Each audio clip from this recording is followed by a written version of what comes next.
Hey, hi, and hello everybody. Welcome back to episode 5 of the Minecraft Hardcore Let's Play. Today, well, I think it's about time that we got to making another building, but this building is going to have a proper function. So in between episodes, I went mining. I did a little bit of off-camera mining, and I managed to get myself a lot more resources actually. So I went mining at the new iron level, which is at Y level 16, and the diamond level, which is at Y level -58. And from those trips, I managed to get everything that you can see right now. So I got all this.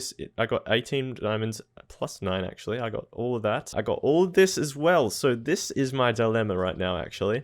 So I have all of this, but I only have 2 furnaces to smelt it with. So what I was thinking, in today's episode, we should make a super smelter. Now, it's definitely going to be the first bit of redstone that we have in this world, and I must say I've never really done one before, but from my experience, I've found that having a super smelter would probably be a really good idea, because I often spend a lot of time waiting for things to just smelt up in my 2 furnaces in the starter house there. So I'm thinking that having a super smelter is going to be super efficient, especially if we want to smelt up a bunch of stone, or if we want to smelt up a bunch of glass or food or iron or like copper and all that stuff. I think it's going to be super useful. So I think that's what we're going to do in today's episode, and I might have a design in mind. I just need to figure out where I'm going to put it, and then I'm going to start building it. So just while I'm figuring out where to get this, I'm going to get a couple more resources, and I'm also going to smelt up all of this stuff because I feel like we're going to need it for the amount of hoppers that we require. So I'm just going to get as much of this iron smelted up as possible, and I'll see you guys once that is complete. Okay, so after some light terraforming, we've got ourselves a nice little area to set this place up. I need to get myself a few more resources just to get that auto smelter going, but I think we'll probably actually just build that once the whole build is done, and I hope we have enough space. I do just need to wait a bit to smelt up this stone because I am thinking about using stone bricks, and we only have 28 stone as of right now. This is exactly why we're building this super smelter, because this is such a slow process. We're just waiting for one piece of stone, and it's just taking a very long time. So I'm just going to cut back once that is done, and we will have a bit more stone to work with. Okay, so just while I'm waiting for that to smelt up, I am going to add the base of this place in just so I can give an idea of what I'm going to be doing. So I'm going to start probably and have the build facing this way so we can have the door on this side, just so it's a bit more accessible by this path. We can probably have the path run through here and kind of just keep winding around and finding other builds for future.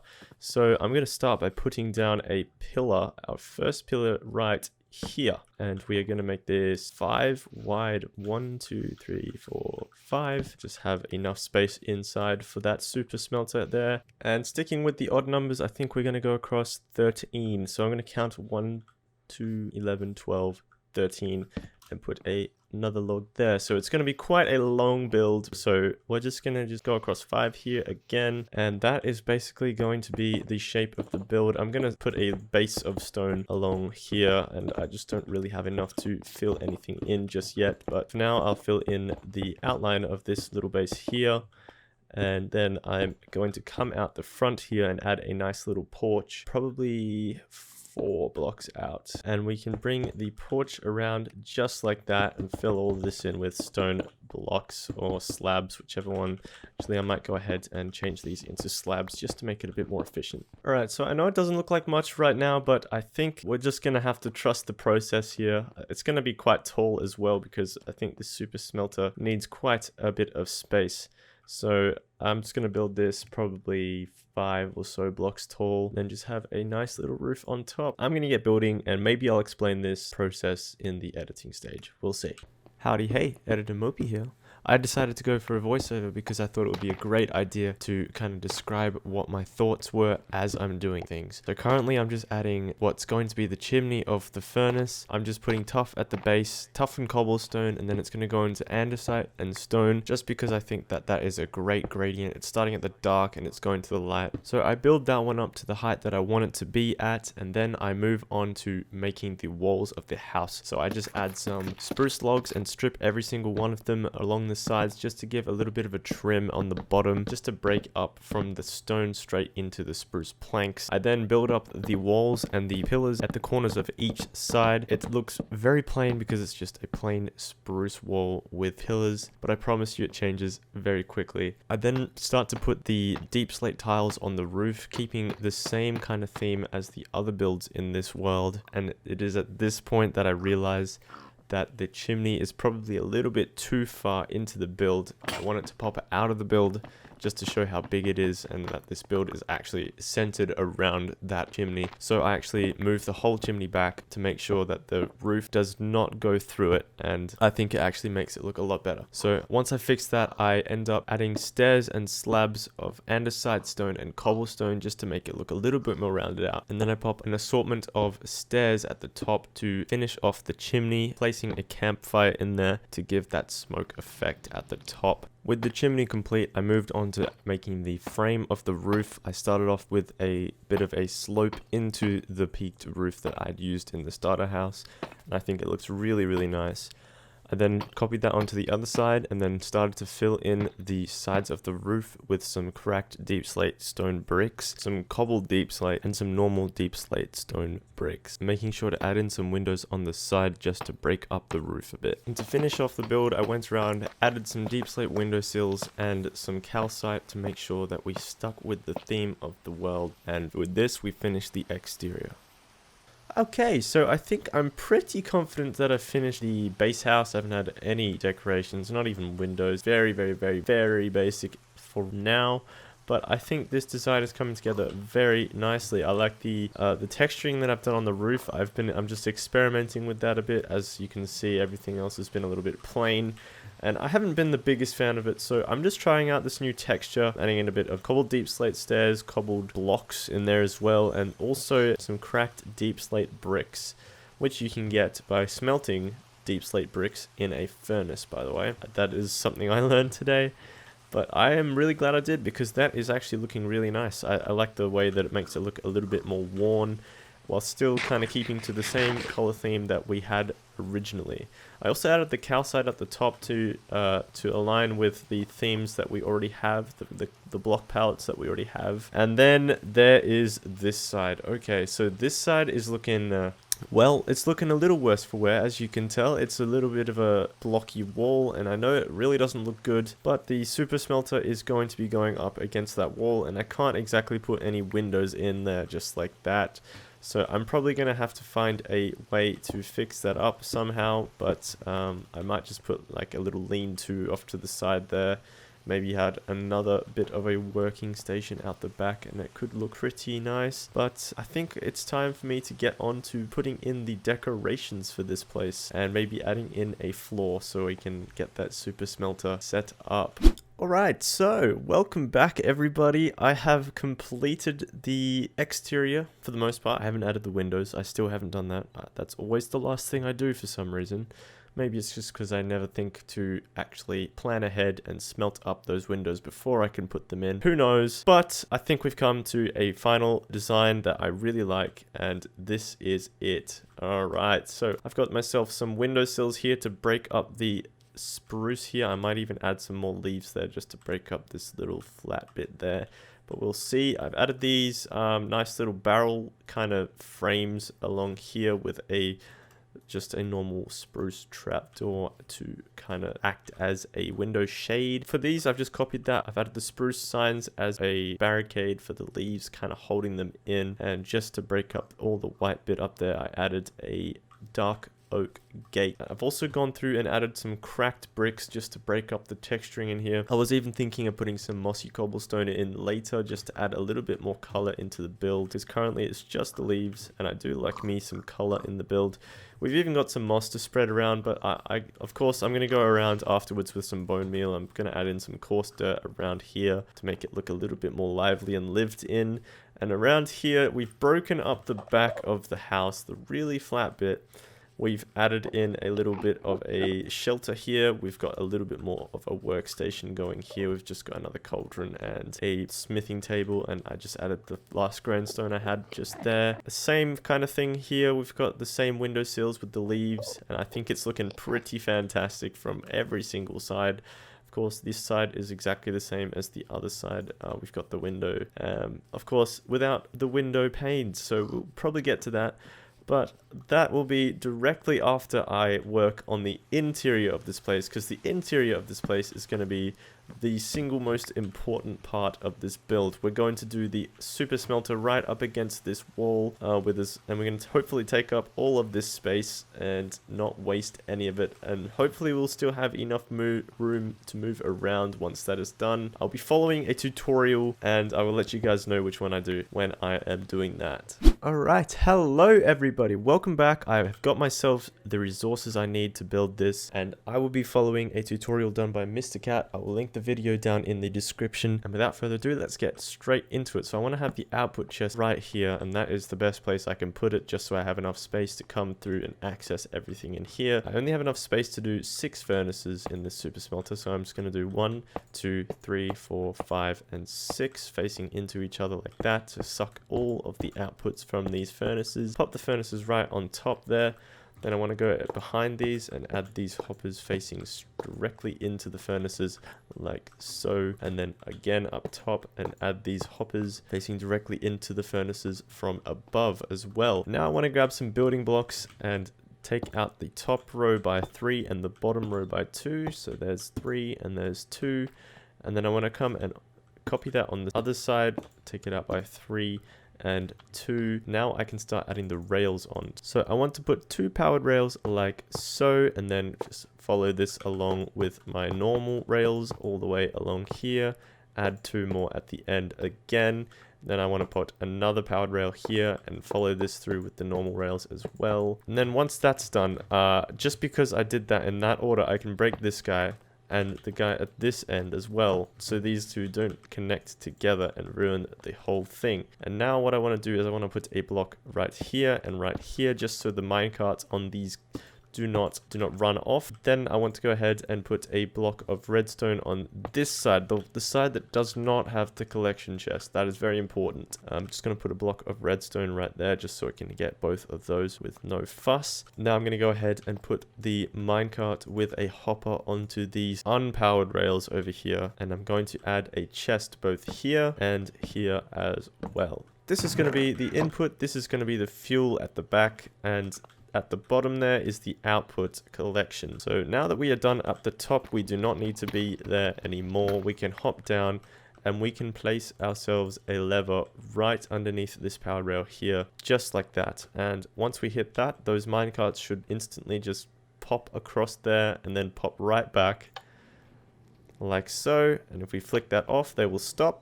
But if we leave that on, they will keep going. And basically what you want to make sure is that you have resources in here and fuel in here, so these guys can keep filling up the furnaces. And then these furnaces down the bottom will automatically collect everything and send it into this output chest. So that's how that works. I'm now going to work on making this look a little bit better, because I honestly don't think this is going to do. Okay, so I just cleaned it up a little bit. I didn't really do much. I kind of like the industrial look to it from here with these hoppers up top, but I just put these trapdoors down the bottom to hide the excessive industrial look down the bottom there as well. For lighting in here, I'm just going to put a couple buckets of lava, which is why I have 6 in my inventory. I'm about to head into the nether. Just added a ladder up into the roof, but the roof is looking a little bit desolate at the moment. It's really messy. We've got just random blocks sitting up here. We have just blocks missing everywhere.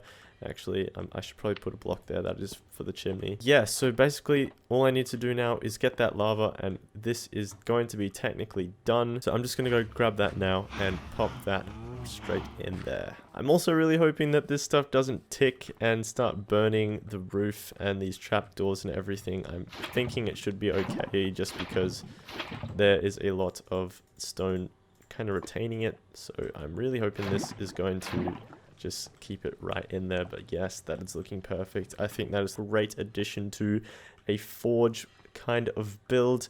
As you all know, I'm not the best at interiors, so this is going to have to do for now. I am going to actually need to add a door. I just realized I hadn't had a door yet. But that is the build right there, completed on the inside and almost on the outside. Ready, and bam. Now it's completed on the outside as well. Fantastic. Okay, so we've already done that build. That is fantastically done. I need to go ahead and add some coarse dirt around the place and connect everything up.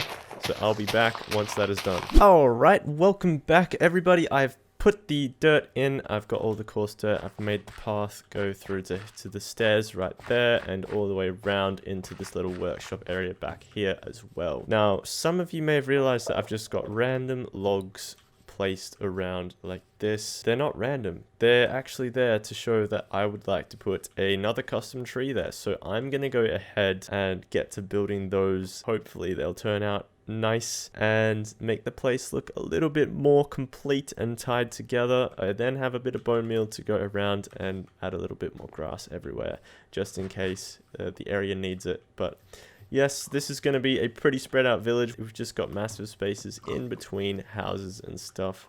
But that's alright, it's a village, it's not supposed to be entirely well planned. So without further ado, I'm going to go ahead and start building these custom trees. Okay, so I've done all 3 of those trees and I think it looks fantastic. I am yet to go through the bone meal, but that's quite easy to do. I'll just go over here, take out most of this tall grass here because we don't want the tall grass. It's basically done. I'm really liking the look of this place now. It's definitely a lot more lively with these trees. There's a slight problem with getting a good view of this place because of this tree, but I think that's just fine. If we come around here, it looks fine. Unobstructed from this angle. Yeah, so as I said, I'm really happy with that because those trees and this build makes this whole village look a lot more lively. We've got a fully operational house in this village that actually has a purpose, and I'm really happy about that. That's one of the first times I've actually built a house for a reason. I often just build it because I like building, and it's actually going to be a productive addition to the village. So I'm going to go actually just stand up over here. I'm just going to pillar up and see what this looks like. Okay, look at that. That is looking absolutely amazing. I've just turned on the shaders. I'm using BSL shaders. We can see everything from up here, including our new portal and our new build over there, and I think it looks absolutely fantastic. Those those custom trees over there really help to add depth to the build, and I think it just looks amazing. I'm so in love with this. But I cannot play with shaders because I'm getting a solid 5 frames. So I'm just going to turn those ones off, and I'm probably actually just going to go and use these levels because I have a lot of levels and I do have a couple diamonds to use. So maybe I'll make myself some more tools and see if I can't get some really good enchantments on those. Alright, so I have myself a full set of unenchanted diamond tools, and I'm going to head up here and see if I can get some really nice enchantments on these. So let's see, what have we got on the sword? We've got sharpness 3. Okay, that's probably not the best we could do. The pickaxe, we've got efficiency 3. That's also not the best we could do. Oh, this diamond axe, we've got efficiency 3 as well. And oh wow, would you look at that? Okay, so it looks like everything has got a pretty bad enchantment. I don't really mind if I have a bad enchantment on the shovel because honestly the efficiency doesn't really matter. Once it reaches a certain point, it just insta-mines pretty much everything already. So I'm just going to get efficiency 3 on this shovel here. See if we get anything else. Unbreaking 3. Okay, so that is going to be a pretty good work shovel, to be honest. And on the sword we've got Bane of Arthropods. Definitely not one of my favorite enchantments, I've got to say. Unbreaking 3 on that diamond axe and Unbreaking 3 on the pickaxe. I think I might try my luck with an Unbreaking 3 on this pickaxe, and hopefully I get some other enchantment, be it efficiency, be it silk touch, be it fortune 3. That would be absolutely fantastic. So I'm just going to go ahead and we get efficiency 4. Okay, so that's not too bad. That's going to be a really good work pickaxe again. And we can even combine these two to get an efficiency 5, Unbreaking 3, fortune 2 diamond pickaxe, which will be fantastic.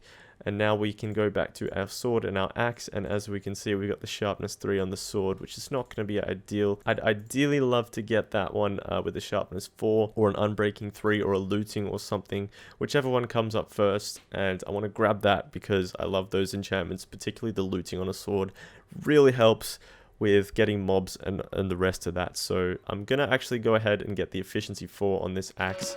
Hopefully we can get something else. Oh, we got Silk Touch. Okay, so there's our first Silk Touch tool for the world. It is on an axe, so that's not entirely useful, but this will be very good for mining those trees. We can even get a couple leaves, or maybe get some coral or something with this Silk Touch, and it's going to be absolutely amazing. But currently I do not have enough levels to do anything else, and it's probably a good thing because that is still sharpness 3. It's not looking too good. For now, that is all I can do, so I'm going to head back down, and I'm probably going to start using these tools actually. Okay, so the iron tools have been retired to the chest for now, and I have got myself a new pickaxe, axe, and shovel in my inventory. Still going to use the iron sword because that I don't really want to use without an enchantment, just because using that up as a normal diamond sword does not bode well with me, considering I only have 18 diamonds left, and I don't really want to be wasting diamonds just using it on a sword with no enchantments. So with these new tools, I'm going to go ahead and I'm actually going to go and mine for some more resources because it never hurts to have more resources. Alright, I have returned from probably the least fruitful mining session I have had since I've played this game. So basically I was mining at -58 for a long time. I got all this deep slate. I found 1 diamond, fortuned it, and I still got 1 diamond. That's all. I found lapis, I found gold, I found a tiny bit of redstone, and most of it was just deep slate. It was really a very disappointing mining trip. A little bit bummed out by that one, but of course, maybe it's just Mojang making the game a bit harder. But guys, I think that's all the time we have for today. Thank you guys for watching. If you like the builds, it would mean a lot to me if you guys could leave a like and a comment down below. I'm probably going to do a little bit more off-camera mining in between episodes just because that last mining trip was a real bummer. So yeah, I'm going to see if I can get a few more diamonds and get that diamond gear. It would really help us with this hardcore adventure. But thank you guys for watching. My name is Mopie. I hope you guys have a fantastic day/evening. Goodbye for now.